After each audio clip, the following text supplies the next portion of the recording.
Sir puzzle नहीं बनती, sir puzzle में बहुत टाइम लगता है, सर कैसे होगा, क्या होगा, हमें तो कुछ समझ में आ ही नहीं रहा है। पज़ल में स्पीड नहीं बन पाती, सर टाइम पूरा पज़ल में निकल जाएगा, सर एग्ज़ाम कैसे कर पाएँगे? ये सभी स्टूडेंट्स की समस्या है और स्पेशली उन स्टूडेंट्स की समस्या जो पहली बार इस बैंक एग्ज़ाम की तैयारी कर रहे हैं, जो बहुत फ्रेशर्स हैं, जो बिगिनर्स हैं। ये वीडियो रिपीटर्स अगर हैं तो रिपीटर्स पे तो आराम से डेढ़ 2 ढाई मिनट तक पज़ल बन जाती होगी, लेकिन अगर बिगिनर्स हैं तो बिगिनर्स को कहीं ना कहीं पे प्रॉब्लम अभी आती है, क्योंकि कोई भी चीज़ हम नई शुरुआत करते हैं तो उसमें स्टार्टिंग में प्रॉब्लम तो आती है, टाइम तो लगता है, वो सभी जानते हो। तो हम इस वीडियो में यही जानेंगे कि भाई पजल को कम से कम टाइम में कैसे सॉल्व करें, कैसे हम अपनी स्पीड इंप्रूव कर सकते हैं। अगर हमें नहीं भी आती है, एकदम स्टार्टिंग से स्टार्ट कर रहे हैं पजल को, एकदम फ्रेशर है, तो हमें कैसे लर्न करनी चाहिए पजल, और हमें आती है बट टाइम लगता है तो कैसे उसको इंप्रूव कर सकते हैं। और सर आती है जल्दी कर भी लेते हैं तो ये वीडियो आपके लिए बिल्कुल नहीं है, ठीक है। तो ये वीडियो उन्हीं लोगों के लिए जिनको पजल में कहीं ना कहीं प्रॉब्लम आती है, दिक्कत आती है। तो आइए दोस्तों शुरू करेंगे इस सेशन को। सभी का स्वागत है text book banking YouTube channel पर। मैं शशांक, आपका रीजनिंग होस्ट और एजुकेटर, लेके आया हूँ एक छोटा सा सेशन जिसमें हम लोग पजल पर चर्चा कर रहे होंगे कि पजल को किस इफेक्टिव वे में प्रिपेयर करें, किस तरीके से तैयार करें कि हमें कंसेप्ट भी क्लियर हो जाए, पजल का समझ भी आ जाए कैसे बनाना है, और टाइम को भी अपना बचत कर लें ताकि with in the time frame puzzle भी बन जाए और बाकी के क्वेश्चन भी बन जाए एग्जामिनेशन में, राइट। तो चलिए शुरू करेंगे इस सेशन को। दोस्तों स्टार्ट करने से पहले आप सभी लोगों से चाहूंगा सेशन को एक बार आप लोग लाइक कर दीजिएगा और उन सभी एस्पिरेंट के साथ ये वीडियो शेयर करिएगा जिनको इस पजल वाले सेशन की जरूरत है, जिनको पजल में दिक्कत आती है, ठीक है। हम लोग बात कर रहे होंगे इस पजल के सेशन के बारे में, लेकिन उससे पहले आप ये टेलीग्राम चैनल ज्वाइन कर लेना। यहाँ से आपको मेरी जो क्लासेस होती हैं यूट्यूब पे वो सारी पीडीएफ यहाँ से मिल जाएगी, तो इस टेलीग्राम को ज्वाइन कर लेना। इस टेलीग्राम चैनल की लिंक आपको क्लास के डिस्क्रिप्शन बॉक्स में मिल जाएगी, या आप इसको नाम करके सर्च कर लेना, मिल जाएगी। अब बात करेंगे सर पजल कैसे करें। देखो पजल को करने के लिए ना सबसे पहली बात क्या है कि मतलब 2-3 टाइप के स्टूडेंट्स होंगे जो एकदम ही फ्रेशर्स होंगे, है ना, फ्रेशर्स जिन्हें पजल के बारे में कुछ पता ही नहीं होगा। फ्रेशर्स ऐसे होंगे जिनको पजल के बारे में कुछ पता नहीं होगा, जिन्होंने अभी प्रिपरेशन अपनी स्टार्ट ही करी है आरआरबी पीओ क्लर्क की नोटिफिकेशन आने से ही, उन्हें पता ही नहीं है पजल क्या होती है, कैसी होती है, लेकिन वो डर बना बैठे हैं कि लोगों से सुन लिया पजल पजल बड़ी खतरनाक आती है, तो सर हम तो पजल बनती नहीं है, ठीक है जी। एक होंगे जो मतलब मीडियम में खेल रहे होंगे भी, मतलब प्रिपेयर्ड होंगे बच्चे, है ना, कुछ प्रिपेयर्ड होंगे, पजल उनको आती होगी, प्रैक्टिस भी करी होगी, बट अभी कहीं ना कहीं थोड़ा टाइम लग रहा है उनको, उन्होंने क्लासेस में पढ़ लिया है, बस उनकी थोड़ी सी प्रैक्टिस में कमी आ रही है। और एक होंगे जो फाड़ू लोग होंगे, एकदम ही मतलब ठीक है, एक्स्ट्रा ऑर्डिनरी लोग, है ना, जो एक्स्ट्रा प्रिपेयर्ड है, जो एक्स्ट्रा प्रिपेयर्ड है उनके बारे में तुम बात ही क्या करें, वो तो बना ही लेते, तो उनके लिए सेशन नहीं है। तो हम लोग बात करेंगे जो फ्रेशर्स हो, जो एकदम मतलब थोड़े बहुत प्रिपेयर्ड है कि सर कैसे हम पजल को इंप्रूव करें। देखो पजल में सबसे ज्यादा समस्या बच्चों को क्या क्या आती है। एक समस्या आती है कि सर लेंदी जब पजल आती है तो पढ़ने के टाइम पे हमें दिक्कत होती है, तो क्या हमें उसके क्लूज लिखने चाहिए। क्लूज लिखते हैं तो सर सारा टाइम निकल जाता है, सर पेपर कैसे होगा, ठीक है। दूसरा पॉइंट ये आता है कि सर पजल इतनी लेंदी होती है, हम लाइंस में कंफ्यूज हो जाते हैं, लिखा कुछ है पढ़ कुछ और लेते हैं। दूसरी समस्या ये भी समझ में आती है। सर तीसरी समस्या, कुछ बेसिक्स रूल होते हैं पजल के, जैसे आप बोलते हैं ना कि वन लेस, मतलब ऐसा बोलते हैं कि number of person live below F is one more, जब कभी भी ऐसी लाइन आती है सर उसमें हम फंस जाते हैं, उसमें अटक जाते हैं। तो इन सभी समस्या को सिंपल सा एक सॉल्यूशन तो ये कि आपको प्रैक्टिस तो करनी पड़ेगी, और प्रैक्टिस करने के साथ साथ आप जिस लाइन में अटक रहे हो, जिस भी पॉइंट पे आप लोग फंसते हो, जहां पे भी आपको जैसे कोई लाइन डिस्टर्ब करती है, जैसे सबसे ज्यादा जो बच्चों को परेशान करती है लाइन वो ये करती है कि number of person living above A is it two more या वन मोर, वन लेस या टू लेस, सबसे ज्यादा एक तो ये परेशान करती है। दूसरी लाइन एक ये परेशान करती है कि ए लिव्स 3 फ्लोर बिलो, ए लिव्स 2 फ्लोर बिलो, उसमें ये कंफ्यूज हो जाता है कि फ्लोर बिलो है तो उनको 3 का गैप रखना है या उससे एक कम का गैप रखना है। तो ये सब क्या है, रट्टाफिकेशन नहीं करना है, रटोगे तो फंसोगे, और नहीं रटोगे, अगर आप बेसिक कंसेप्ट से चलोगे तो आपको हर एक चीज ऐसी क्रिस्टल क्लियर हो जाएगी, आपको दिक्कत नहीं आएगी। तो यहां पर ना कुछ बातें मैं आप लोग को बता रहा हूं कि आपको पजल को करना क्या है। जैसे अगर आप एकदम बिगिनर हो और पजल पहले कभी पढ़ी नहीं है, लेट्स से कि हम ना कोई टॉपिक पजल का स्टार्ट कर रहे हैं, लेट्स से हम पजल का कोई टॉपिक स्टार्ट कर रहे हैं, और पजल में बहुत सारी टाइप की पजल्स आती हैं, और एग्जाम में आपको ये पता होना चाहिए कि एग्जाम में टोटल पजल कितनी आती है। एग्जाम में आपके पास 4 मिनिमम पजल तो आएंगी, मतलब 20 नंबर का वेटेज पजल में रहेगा ही रहेगा, है ना। अब पजल में आपको सबसे पहले ये पता होना चाहिए, जैसे लेट से हमने एक एग्जांपल ले लिया, फ्लोर बेस्ड पजल हम करना चाहते हैं, है ना। कहीं से भी आप पढ़ रहे हो, किसी भी टीचर को फॉलो करते हो, कुछ भी करते हो, जैसे लेट से हम फ्लोर बेस्ड पजल पढ़ रहे हो और फलाना टीचर XYZ टीचर, मैं अपनी ही बात करूँ, मैं फ्लोर बेस्ड पजल आपको पढ़ा रहा हूँ। अब मैं एक बच्चे को अगर मैं लेके चलूंगा, है ना, कि भाई सामने वाला बच्चा एकदम नया है, उसको मुझे सिखाना है फ्लोर बेस्ड पजल, तो फ्लोर बेस्ड पजल से रिलेटेड आपको कुछ कंसेप्ट, आपको रूल्स पता होने चाहिए कि ऑड फ्लोर इवन फ्लोर क्या होता है। अब वो तो बेसिक सी बात है कि इवन और ऑड सबको पता होता है क्या होता है और प्राइम क्या होता है, बट स्टिल फिर भी बहुत बच्चे होते हैं जिनको यही नहीं पता कि sir odd number, even number, prime क्या होता है, तो वो पता होना बहुत जरूरी है। फिर उसके बाद आपको कुछ उसके बेसिक रूल्स होते हैं, पजल को सॉल्व करने कुछ रूल्स होते हैं, जैसे आपको बोल दिया कि जैसे मैंने यहां कहा 3 फ्लोर अबव सी के 3 ऊपर, है ना, ए रहता है, ए लिव्स 3 फ्लोर अबव सी। इस लाइन का क्या मतलब हुआ, क्या ए और सी के बीच में 3 का गैप आएगा, तो नहीं। देखो क्या हुआ, सी अगर यहां है तो सी के 1 ऊपर, सी के 2 ऊपर और सी के 3 ऊपर ए, मतलब बीच में आया 2 का गैप। तो ये सारी चीजें आपको पहले क्लियर करनी पड़ेंगी, बेसिक आपको जो पजल का होता है वो क्लियर करना पड़ेगा, एक एक रूल पता होना चाहिए। और रूल से मेरा मतलब ये नहीं कि एक रूल की पूरी किताब है, 4-5 हजार रूल है, कोई 4-5 हजार रूल नहीं है, कोई 100-200 रूल नहीं है, गिने चुने 10-15-20 रूल्स हैं, 10-15-20 लाइन्स हैं, जिनको आप करते करते सीख जाओगे क्लास में जब प्रैक्टिस करोगे। तो कोई भी आप पजल स्टार्ट कर रहे हो, फ्लोर कर रहे हो या मंथ के स्टार्टिंग कर रहे हो या सर्कुलर अरेंजमेंट कर रहे हो, कुछ भी कर रहे हो, आपको सबसे पहले, जैसे आपने फ्लोर बेस्ड पजल करी, तो आप ऐसा नहीं कि फ्लोर बेस्ड पजल स्टार्ट करी तो हमने डायरेक्ट दो वेरिएबल वाली पजल उठा ली, पीओ लेवल की पजल उठा ली डायरेक्ट, ऐसा करोगे तो फंसोगे ना यार। आप अगर बिगनर हो तो आप एकदम बिगनिंग से स्टार्ट करो ना। बिगनिंग से स्टार्ट करने के लिए जैसे हम कोई भी एक पजल ले रहे हैं XYZ, तो पजल का लेवल आप बहुत मिनिमम रखो, बहुत मिनिमम, ताकि आप लोग को एक कॉन्फिडेंस आए पहले, है ना। आप कोशिश करो कि स्टार्टिंग की 5-10 पजल, जैसे आपने फ्लोर बेस पजल ली तो आपने स्टार्टिंग की 5-6-7-8 पजल बहुत इजी लगाई, क्लर्क लेवल की लगाई, जो आपकी डायरेक्टली बनती जा रही है और बहुत ज्यादा मेहनत करनी नहीं पड़ी। तो उससे क्या हुआ, कॉन्फिडेंस आएगा, आपको समझ में आएगा कि पॉसिबिलिटीज होती क्या है, कि पजल जब बनती है तो ऐसा नहीं है कि एक ही बार में पजल बनेगी, आपको 2-3 कंडीशन लेनी पड़ सकती है, तो वो कंडीशन लेना सीख जाओगे आप। और छोटी छोटी पजल में जब कंडीशन लोगे तो आप आसानी से बना पाओगे, तो आपको कंडीशन लेना सीख जाओगे उन पजल्स के अकॉर्डिंग।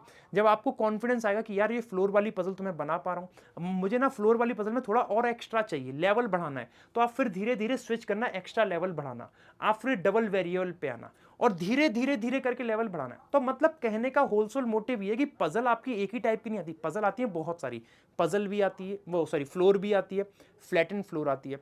अब आपको हर एक पजल का रिप्रेजेंटेशन भी पता होना चाहिए। ये सारी बातें मैं फ्रेशर्स के लिए कर रहा हूं, अभी फ्रेशर्स के लिए कर रहा हूं कि जो एकदम बिगनर है, जिसको पजल के बारे में पता ही नहीं है। जैसे फ्लोर बेस्ड पजल है तो पहले आपके फ्लोर बनते हैं, है ना, कुछ फ्लोर हो गए, जितने भी फ्लोर होंगे। फ्लैट एंड फ्लोर पजल है तो आपका अरेंजमेंट कुछ ऐसा बनता है ना, 2 फ्लैट हो गए A और B और फ्लोर हो गए 4-3-2-1, इस तरीके से हो गए। तो आपको रिप्रेजेंटेशन पता होना चाहिए कि सबसे पहले उसका बेस क्या है, आधार क्या है, पजल को शुरू करने से पहले उसका आधार भी तो पता होना चाहिए, किस तरीके से पजल को शुरू करना है, उसका डायग्राम कैसे बनेगा, तो वो पता होना चाहिए। मंथ बेस्ड पजल है तो सबसे पहले मंथ लिख लो सारे के सारे, और मंथ में कैसे महीने हैं, कॉन्जिक्यूटिव मंथ है या नॉन कॉन्जिक्यूटिव मंथ है। ईयर की पजल है तो पहले ईयर लिख लो, फिर उसके बाद पर्सन को फिक्स करो। तो ये सारी चीजें आपको टीचर पढ़ाते ही पढ़ाते हैं क्लासेस में, है ना। तो आपको पहले तो ये क्या है, पजल के सारे बेसिक पॉइंट्स क्लियर करने पड़ेंगे, बेसिक बेसिक चीजें क्लियर करनी पड़ेंगी। सर्कल बनाना है तो सर्कल में इनसाइड क्या होता है और आउटसाइड क्या होता है, राइट टर्न क्या होता है, लेफ्ट टर्न क्या होता है, तो ये बहुत जो बेसिक पॉइंट्स है वो सब आपको क्लियर करने पड़ेंगे। सर नॉर्थ फेसिंग क्या होती है, साउथ फेसिंग क्या होती है, नॉर्थ का राइट कैसे जाता है, नॉर्थ का लेफ्ट कैसे जाता है। तो जब आपको ये सारी बेसिक चीजें क्लियर हो जाएंगी, उसके बाद आपको क्या थोड़ा सा कॉन्फिडेंस आएगा। अब उसकी ना प्रैक्टिस करने की नीड होगी। अब प्रैक्टिस करने के लिए भी मैं आपको बताऊं कि जैसे हम लोग फ्लोर बेस्ड पजल कर रहे हैं या फ्लैट एंड फ्लोर कर रहे हैं, कोई भी आप टाइप लो, पजल के 9-10 टाइप की पजल आती हैं, floor, flat and floor, box, box and stack, day base, month और date, year, year and date, year and month, designation puzzle, tabular puzzle, scheduling puzzle, sequence puzzle, बहुत puzzle आती हैं। Same आपका sitting arrangement बहुत आता है, circular arrangement, square arrangement, rectangular arrangement, triangular arrangement, मतलब जो आपके क्लोज शेप फिगर्स होती हैं उनमें बहुत सारे आते हैं। लीनियर रो के आते हैं, पैरेलल रो के आते हैं, और बहुत सारी आपकी प्रीलिम्स लेवल में टाइप की पजल बनती हैं। रूल लॉजिक सब में सेम लगता है, कोई बहुत ज़्यादा डिफरेंस नहीं है। बस आपने अगर एक बार करना सीख लिया, स्टार्टिंग की पजल की 2-3-4-5 क्लास ले ली, अगर आपने मेरी ही क्लास ले ली ना 2-3-4-5, मैं गारंटी दे रहा हूँ कि पजल जितनी भी टाइप की हैं सब आप आसानी से बना लोगे। और मेरा कराने का पजल का तरीका ये है कि मैं हर एक पजल को टॉपिक वाइज कराता हूँ, जैसे फ्लोर बेस्ड पजल है, पहले फ्लोर के सारे कंसेप्ट बताऊंगा कि फ्लोर बेस्ड पजल में कंसेप्ट क्या रहता है, उसमें कैसे फिक्स करते हैं। फिर फ्लोर बेस्ड पजल के हमने आपको 6-7 क्वेश्चन क्लर्क लेवल के कराए इजी वाले, ताकि बच्चे का मनोबल बढ़ जाए, उसको समझ में आए कि हाँ क्वेश्चन होता कैसे है। फिर जब उसके अंदर कॉन्फिडेंस आएगा तो थोड़ा थोड़ा करके लेवल बढ़ाएंगे, और आपको फॉलो भी यही करना है। आप सर्कुलर अरेंजमेंट सीख रहे हो, सर्कुलर अरेंजमेंट करना है, तो सर्कल वाले क्वेश्चन के पहले छोटे छोटे इजी इजी क्वेश्चन निपटाओ, 6 7 8 9 10। फिर आपको कॉन्फिडेंस बढ़े कि हाँ ये तो बन पा रहे हैं, आसानी से बना पा रहा हूँ, तो धीरे धीरे लेवल बढ़ाओ। फिर लेवल बढ़ाते बढ़ाते आप लोग को समझ में आएगा कि कैसे करना है। अब दूसरा पॉइंट ये आता है कि कुछ लोग कहते हैं कि भाई हमें कंडीशंस लिख लेनी चाहिए पहले सारी की सारी पजल की। तो जरूरी नहीं है कि आपको हर एक पजल की कंडीशन लिखनी ही पड़े सबसे पहले। एग्जाम में क्या होता है, एग्जाम की पजल जो आती है ना, वो आपको क्लू वाइज क्लू डायरेक्ट मिलती जाती है, लाइन टू लाइन आपकी कनेक्ट होती चलती है, कंडीशन लिखने की इतनी जरूरत नहीं पड़ती। इक्का दुक्का लिखने की जरूरत पड़ी तो पड़ी, जो एग्जाम का लेवल रहता है वो मैं आपको बता रहा हूं। और अगर कंडीशन लिखनी पड़ रही है तो इसका मतलब सबको लिखनी पड़ेगी, कोई ऐसा 30 मार्क हाँ नहीं है कि जो बिना कंडीशन लिखे कर लेगा। लेकिन मोस्ट ऑफ द टाइम क्या होता है कि आपकी puzzle direct to direct clue से कनेक्ट हो जाती है, एक दो लाइन अगर लिखनी पड़ी तो वो लिख लेना। तो इस चीज में टाइम वेस्ट मत किया करो कि भाई हमने तो फलाना से ये सुन लिया कि कंडीशन पहले सारी लिखनी पड़ेगी, तो मैं पहले पूरी पजल को पढ़ूंगा, कंडीशन लिखूंगा, फिर उसके बाद एक एक करके फिक्स करूंगा। अरे कोई सेंस ही नहीं बनता है। जब आपकी लाइन स्टार्टिंग से स्टार्ट हो रही है और 2 या 3 पॉसिबिलिटी बन रहा है, तो फटाफट फटाफट फिक्स कर लो। एक दो लाइन जहां पे नहीं फिक्स हो रही है, जिसको लिखने की जरूरत है वो लिख लेना। तो ये पॉइंट आपको याद रखने हैं। उसके बाद आपको जो लेंदी लेंदी लाइंस होती है ना, जब कभी भी आपके पास लेंदी लाइन आ जाए कि number of floor above A is same as the number of floor below B, B के बाद लगा दिया who lives on the floor which is 2 floor above B. तो ऐसी जब लाइंस आती है थोड़ा कंफ्यूज करती हैं, और जब ऐसी लाइन कंफ्यूज करती है तो इन लाइन के लिए आप लोग शॉर्ट क्लूज बना के लिख लिया करो, ताकि उसको मेरे को इतनी बड़ी लाइन को बार बार पढ़ने की जरूरत ना पड़े। मैंने उसको शॉर्ट क्लू बना के लिख लिया, और उस शॉर्ट क्लू को मैं फिर कंडीशंस के अकॉर्डिंग फिक्स करूंगा वहां पे। बात समझ में आ रही है? दूसरी चीज कि आपको जब पजल पढ़ रहे हो तो बहुत पैनिक नहीं होना है, घबराना नहीं है। कभी कभी हम क्या होता है कि सबसे ज्यादा गलती क्या होती है कि बोलता है अवब, हम कभी कभी अवब को समझ के बिलो कर देते हैं, है ना। तो ये सब चीजें नहीं करनी होती है। आपको जो बोला जा रहा है उसको बहुत ध्यान से पढ़ो, कामली पेशेंटली पढ़ो, और अपना धैर्य रखोगे ना तो सारी चीजें होती चल जाएंगी। It all depends on your practice, more the practice you will do, the more the perfection you will get in your puzzle and sitting arrangement, उतना ही आपका हाथ बैठ जाएगा पजल और सिटिंग अरेंजमेंट के अंदर। तो कुछ पॉइंट्स जो मैंने आपको बताए हैं ये तो आपको फॉलो करने पड़ेंगे। सबसे पहले आप बस इतना करना कि अगर आप एकदम बिगिनर हो, फ्रेशर हो, तो आप एक कोई भी टाइप की पजल लो और एक एक करके टॉपिक वाइज पजल निपटाना स्टार्ट कर दो, और बेसिक बेसिक क्वेश्चन से स्टार्ट करना। हर एक पजल के, जैसे आपने सर्कुलर अरेंजमेंट लिया, सर्कुलर अरेंजमेंट के 10 मैंने क्लर्क लेवल के इजी इजी क्वेश्चन करे। फिर उसके बाद मैंने अपना लेवल बढ़ाया, फिर मैंने अपना लेवल बढ़ाया तो मैंने 15 20 30 क्वेश्चन मैंने थोड़े से ऊपर लेवल के क्वेश्चन करे, फिर उससे और ऊपर लेवल के क्वेश्चन करे, 40 50 मैंने और करे। और जितनी ज्यादा प्रैक्टिस करोगे, जितने ज्यादा क्वेश्चंस लगाओगे, उतने ज्यादा आपका दिमाग खुलेगा, उतने ज्यादा समझ में आएगा करना क्या है। बात समझ में आ रही है आप लोगों को? सभी को क्लियर हो रहा है? सर हम लोग ने ना पढ़ तो लिया है, पेड बैचेस में सारा पढ़ लिया है, प्रैक्टिस भी हो गई है, लेकिन अभी ना कहीं फिर भी हमें दिक्कत आ रही है। तो दिक्कत आने का एक मेन मोटिव ये हो सकता है कि आपने अभी प्रैक्टिस उतनी करी नहीं है। आपको लग रहा है कि आपने प्रैक्टिस कर ली है। पेड में पढ़ाने का मतलब ये नहीं कि आपको पेड में पढ़ा दिया और पढ़ाते ही आपकी सारी पजल 1.5-2 मिनट के अंदर बन जाएगी। नहीं, ऐसा नहीं होता है, बिल्कुल नहीं होता है।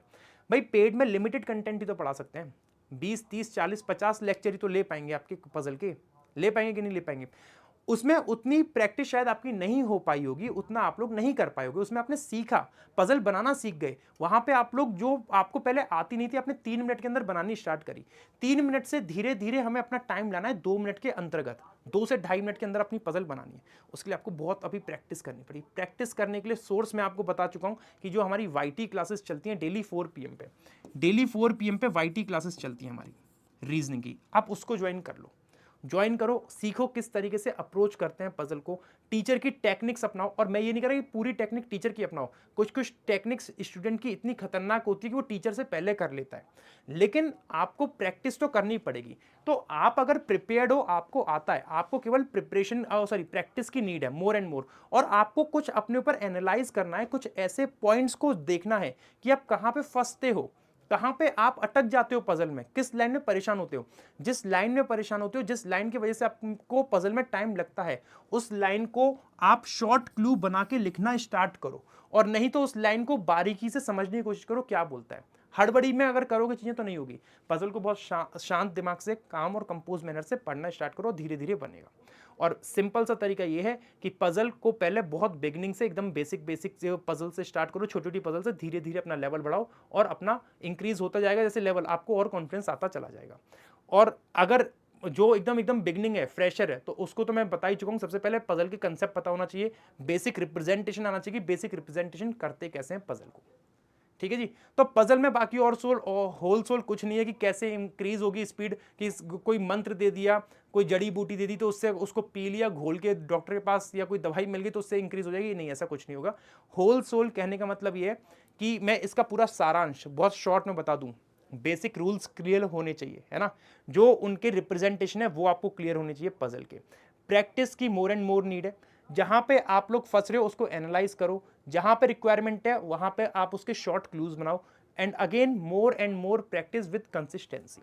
एक टारगेट ले लो कि डेली मुझे प्रीलिम्स की 5 से 10 पजल तो करनी ही करनी है, और डेली का जब आप टारगेट ले लोगे 10 15 20 पजल का, तो आप धीरे धीरे देखोगे खुद कितना इंप्रूव कर पा रहे हो, धीरे धीरे आप खुद नोटिस कर पाओगे। अगर फिर भी आपको लगता है कि सर हमें कोई सोर्स नहीं मिल पा रहा है, कहाँ से प्रैक्टिस करें, तो सोर्स के लिए मैं आपको बता दूं कि आप डेली 4 PM मेरे साथ YT चैनल पे, इस सेम यूट्यूब चैनल पर मेरे साथ डेली जुड़ सकते हो 4 बजे रीजनिंग की क्लास में। रीजनिंग की क्लास में डेली जुड़ सकते हो, जिसमें हम लोग डेली बेसिस पे 4 पजल की प्रैक्टिस करते हैं और मिसलिनियस क्वेश्चंस की प्रैक्टिस करते हैं, मतलब पूरे 40 क्वेश्चन की प्रैक्टिस करते हैं, जो कि आपके आरआरबी पीओ और क्लर्क के लिए बेनिफिशियल रहते हैं उसी के पैटर्न पे। और अगर आप लोग एकदम पजल को स्टार्टिंग से पढ़ना चाहते हो, ये तो हो गई प्रैक्टिस की बात, अगर बेसिक से पढ़ना चाहते हो, उसके सारे रूल्स कंसेप्ट सब क्लियर करना चाहते हो, तो आप मेरे साथ जुड़ सकते हो टेक्स्ट बुक के सुपर पास लाइव में। टेक्स्ट बुक के सुपर पास लाइव में आप जुड़ सकते हो। इस सुपर पास लाइव से होगा क्या कि ये आपको कंप्लीट बैंकिंग का सब्सक्रिप्शन दे देगा, पूरा पैकेज रहेगा बैंकिंग का, बैंक का कंप्लीट सब्सक्रिप्शन आपको इसमें मिल जाएगा सुपर पास लाइव में। इसमें आपको प्री से लेके मेंस तक के सारे बैंकिंग के बैच मिलेंगे, और जितने भी एग्जाम होते हैं बैंक के सब कवर हो जाएंगे इसमें। ये सेल आपकी केवल 3 दिन चलेगी, 16 17 18, आज शायद 18 तारीख है, और आज आपका लास्ट डे है, आज आपका लास्ट डे है इस सेल का, जो आपको 899 रुपीज में मिल रही है। 899 रुपीज में आपको ये परचेज करने को मिल रहा है 12 महीने की वैलिडिटी के साथ। साथ में आपको pass pro max free of cost मिलेगा, जिसमें आपको जितने भी टेस्ट सीरीज है सब कुछ फ्री मिलेगा, प्रैक्टिस क्वेश्चंस वगैरह सब फ्री मिलेगा। परचेज करने की लिंक इसकी डिस्क्रिप्शन बॉक्स में मैंने दे रखी है। आप कूपन कोड यूज करना शश, अगर आप इस कूपन कोड को यूज करते हो तो आपको मैक्सिमम बेनिफिट मिल जाएगा। परचेज करने के लिए आप बस एक काम कीजिएगा कि ये जो आपकी क्लास चल रही है, इस क्लास के डिस्क्रिप्शन बॉक्स में जाना, ये जो आपके पास वीडियो देख रहे हो इसके डिस्क्रिप्शन बॉक्स में जाना, यहाँ पे सुपर पास लाइव की एक लिंक मिलेगी, सुपर पास लाइव, उस पर क्लिक कर देना, और उस लिंक पे क्लिक करते ही आपके सामने पेमेंट विंडो ऐसे ओपन हो जाएगी, है ना। और इस सी ऑल प्लान पे क्लिक करना, सी ऑल प्लान पे आप क्लिक करोगे तो आपके सामने देखो 12 महीने का 1049 का दिखा रहा है, 18 महीने का 1499 और 3 महीने का 349। आपको जो हैवी डिस्काउंट मिल रहा है 12 महीने वाले पे मिल रहा है 200 रुपए का।